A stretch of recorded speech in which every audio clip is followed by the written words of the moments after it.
The United Nations chiefs urges international community to support Pakistan amid the devastating flooding that hit the country.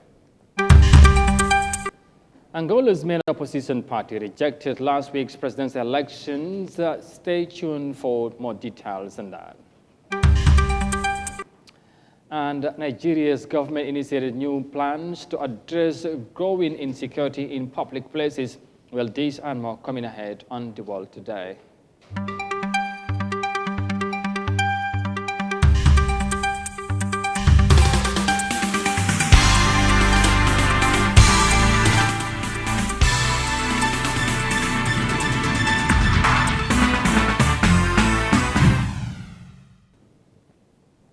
Hello, this is Eyeafrica TV and you are watching the World Today News Bulletin coming to you live from our studios in Banjul. Many thanks for joining us. I am Amadou Kante and now the news in detail. Now, the United Nations Secretary General Antonio Guterres on Tuesday told the international community to make a quick response and collaboration to the crisis caused by, mosque floods in Pakistan. Now, he wanted the world to stop sleepwalking into destruction caused by climate change. Moses Imendi has the details in this report. Pakistan is devastated by monsoon rains and floods, thought to be one of the hardest in decades. More than 1,000 lives were lost, villages were submerged, and millions were affected by the destructive floods. United Nations Secretary General Antonio Guterres announced the launching of an emergency provision to provide those affected with food, water, sanitation, emergency education, protection, and health support.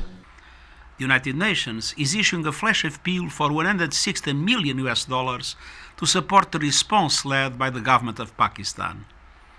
These funds will provide 5.2 million people with food, water, sanitation, emergency education, protection, and health support. Dear friends, South Asia is one of the world's global climate crisis hotspots. People living in these hotspots are 15 times more likely to die from climate impacts. Mr. Guterres emphasized that the scale of need is rising like flood waters, provoking the world's attention and collective support. He called on the international community to swiftly step up in solidarity and support of the people of Afghanistan in such hard times, as he warned them to stop sleepwalking towards the destruction of the planet. As we continue to see more and more extreme weather events around the world, it is outrageous that climate action is being put on the back burner as global emissions of greenhouse gases are still rising, putting all of us everywhere in growing danger. The government of Pakistan has asked for the international community's help. Let us work together to respond quickly and collaboratively to this colossal crisis. Let us all step up in solidarity and support to the people of Pakistan in their hour of need. Let's stop sleepwalking towards the destruction of our planet by climate change. Today, it is Pakistan. Tomorrow, it could be your country. United Nations Refugee Agency spokesperson Matthew Saltmarsh detailed the focus of the emergency plan. The plan focuses on three key objectives. First, delivering life-saving and livelihood assistance, such as health services, food, clean water, and shelter, complementing the government's response. Secondly, prevent large outbreaks of communicable diseases such as cholera and assist small children and their mothers with nutrition.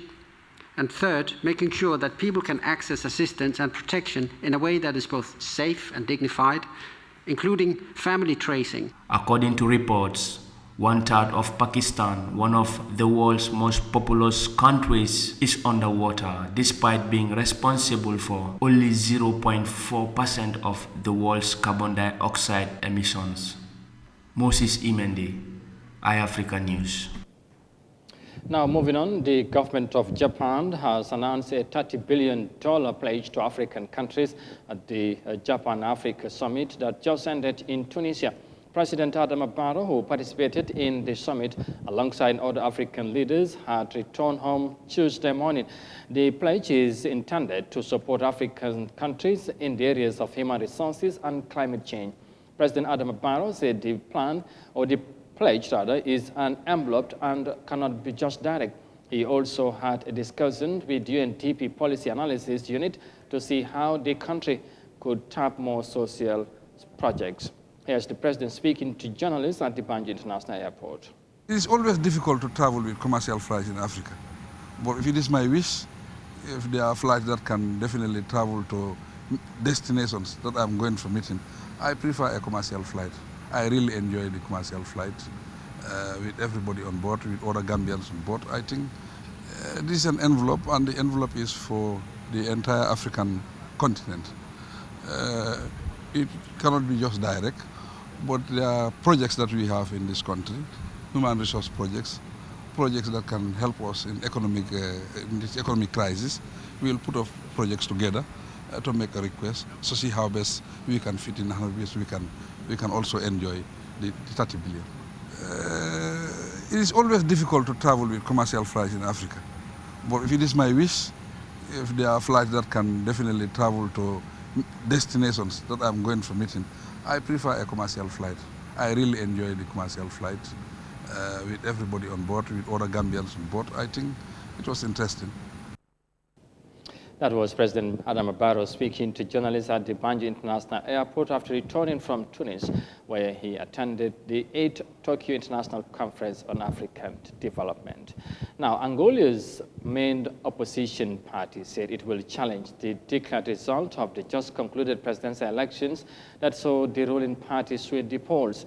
The country's electoral commission announced that the ruling MPLA party won the polls with 57.17% of the votes against 43.95% for the opposition's UNITA party.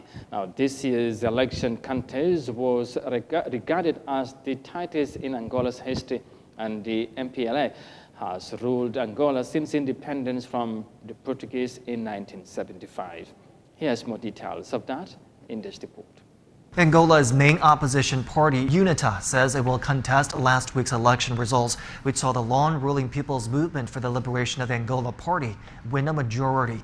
The Electoral Commission has said the MPLA won 51% of the vote, while UNITA got nearly 44%, its best result ever. The win for the MPLA paves the way for a second term for incumbent President João Lourenço, who has promised to reform the country by privatizing state assets and cleaning up corruption. The UNITA leader has rejected the results, citing discrepancies between the Commission's count and the main opposition coalition's own tally. MPLA has been in power since the nation's independence from Portugal in 1975. This year's general election is the fifth of its kind since democratic elections first started in 1992. And from that report, they are from the central part of the African continent now to the north, where Tunisian citizens have expressed concern over the scarcity of sugar in the North African country, with many of them venting their frustration amid the situation. The country's Trade Department has, however, refuted claims of the shortage of sugar and advised Tunisians to avoid public or panic buying, while blaming some local traders for the constraint. Now, the consumer welfare body have also expressed concern over the prevailing circumstance. Let's have more details of that in this report. Shopkeepers throughout Tunisia say wholesale traders are either providing very limited quantities of sugar or have stopped selling the product. All the foodstuff I am selling need sugar as their main ingredient. Without sugar, all products have become unavailable in the market, including pastries, soda drinks, juice, and almost everything. Supermarkets have begun to ration sales of sugar after a rush of purchases by consumers, fearing shortages and price rises left many shelves empty.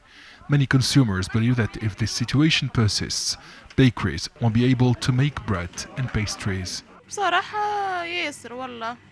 It's hard to find sugar while the government says it's available. All consumers are complaining about the sugar shortage.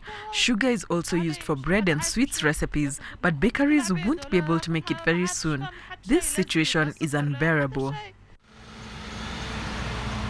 The Trade Department has, however, assured people that there is no shortage of sugar in the country and that its temporary availability in shops was the result of panic buying.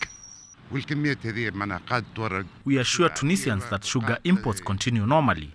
The current stock of sugar covers 2 months and the strategic stock is available in the stores of the Trade Department. There is no need to buy unusual quantities of sugar. Panic buying paralyzes the market.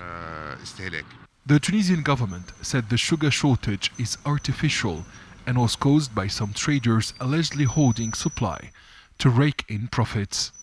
According to government data, Tunisia imports around 1,000 tons of sugar per month.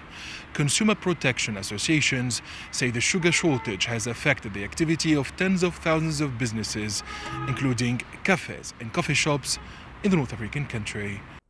You are watching the World Today News Bulletin on Eyeafrica TV. And from the report there in Tunisia, we now, of course, take a break and come back shortly. Stay with us, we'll be right back.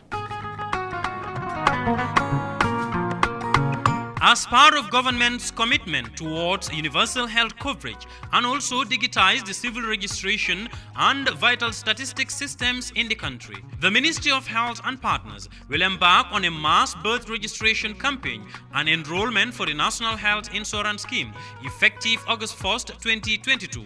Every individual born in the Gambia or by Gambian parents and residents of the Gambia are eligible to register during this important national exercise by providing the following documents: birth certificate, national ID card or passport, driver's license, voter's card, residence permit, that certificate of parent, infant welfare card, alcalo attestation.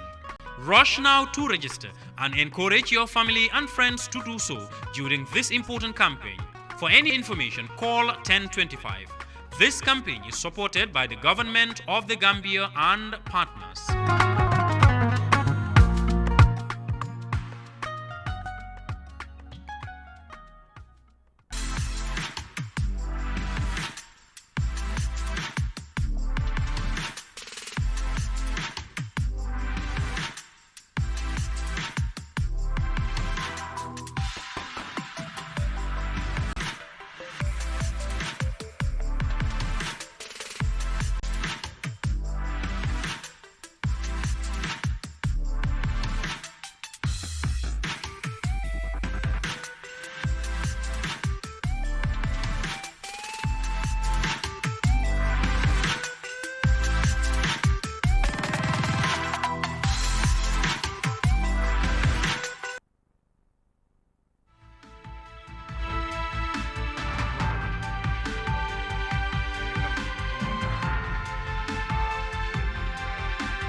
Welcome back, and of course this is Eyeafrica TV and you are watching the World Today News Bulletin coming to you live from our studios in Banjul.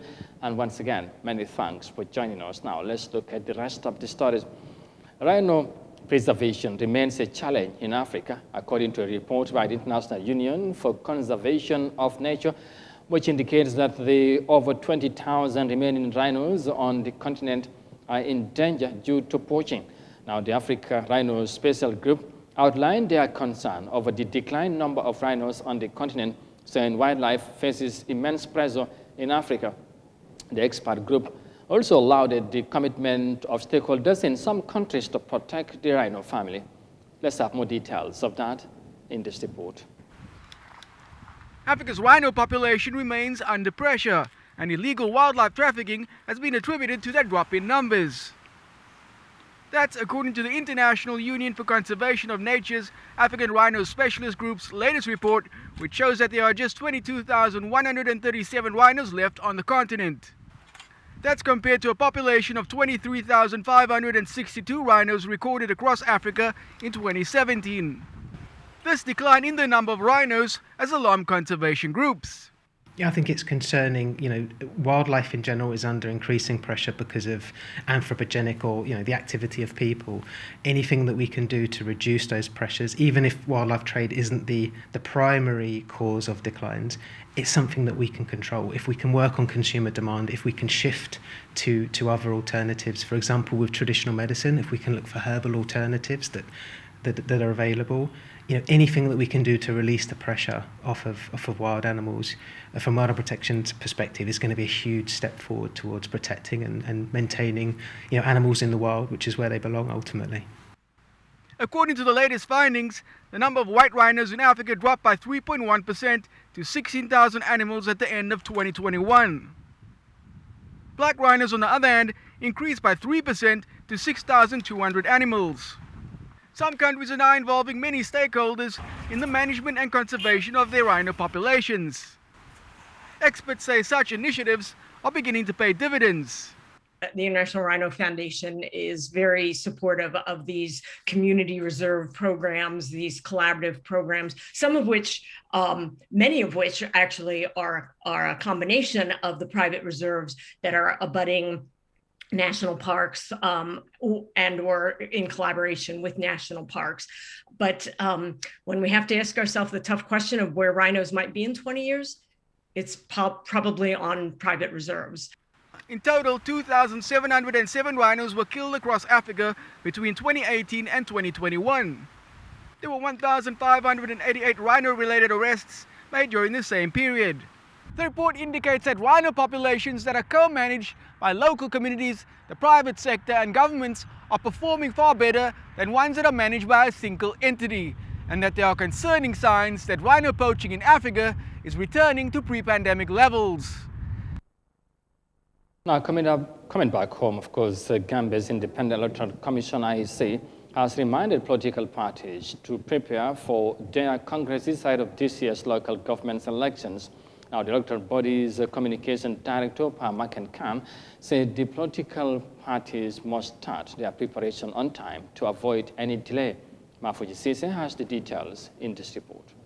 The ruling National People's Party is yet to hold its Congress, with the party already clocking 2 years of their existence in December. It is not a legal obligation on any political party that is yet to clock 2 years to hold Congress for less than 2 years, but if they wish, they can do it. Mr. Parmakan Khan explained that the Election Act requires that any political party that survives for 2 years shall hold Congress, and failure to do so, that party can be deregistered or suspended. When issues arise, we always communicate to the political parties.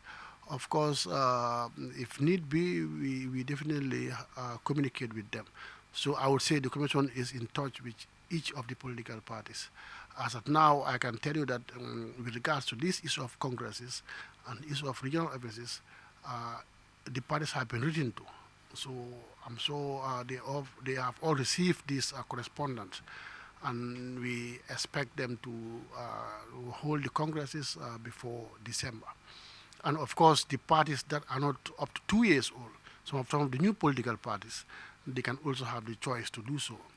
But if they don't, fine, they can wait maybe in the future, then they can hold their congresses. Of course, we know it's very expensive.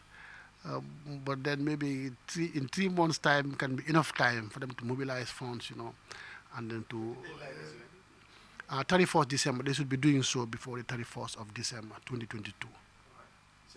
However, Mr. Khan stressed that the registration will come as a last resort, adding that the electoral body had tried to engage the parties to hold their Congress at the right time despite the high cost on holding it.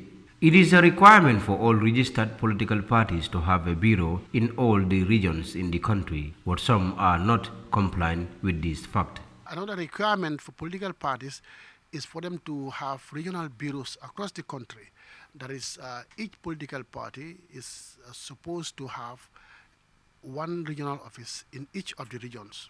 So meaning that they should have at least 7 regional offices across the country. Of course, I would say some of the political parties are not complying to this. So again, this opportunity is being used to remind them that they need to open up their regional offices across the country. Local governments elections are expected to hold sometimes next year, but the electoral body will be rolling out the calendar of activities for the election cycle, which include the elections of the chairpersons, mayors, and ward councillors. Mafuji Sise, Eyeafrica News. And from the report there by Mafuji Sise, now on to our final story, because Nigerian authorities have initiated new measures to protect its citizens amid the increase in attacks on public places such as schools by armed bandits in the West African nation. Now, the move by the Nigerian government to deploy security forces in public gatherings such as schools have been widely welcomed by the citizens. The newly initiated strategies are expected to curb the growing insecurity in Nigeria. Let's have more details of that in this report. This is a secondary school in Plateau State, Nigeria. But like in most schools in the country, teachers and learners here are on a holiday and will resume in September. This academic year, the school will have security personnel provided by the government to protect the students and teachers. Security situation in Nigeria is quite appalling, with the recent trend of kidnapping, banditry, terrorism, and all whatnot. It's very, very worrisome.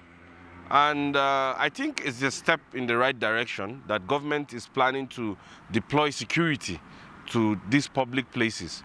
Schools in Nigeria have increasingly become targets for gunmen who attack and destroy infrastructure and also kidnap students and teachers. The Nigerian Union of Teachers says over 800 teachers have been killed due to insecurity since the start of an insurgency in the country in 2009. The United Nations says at least 1,400 schools have been destroyed in the region since then. For schools as soft target, the initial plan was to discourage, sabotage the government, sabotage the effort, of Western education, which they are strongly against. That's why their local name is Boko Haram.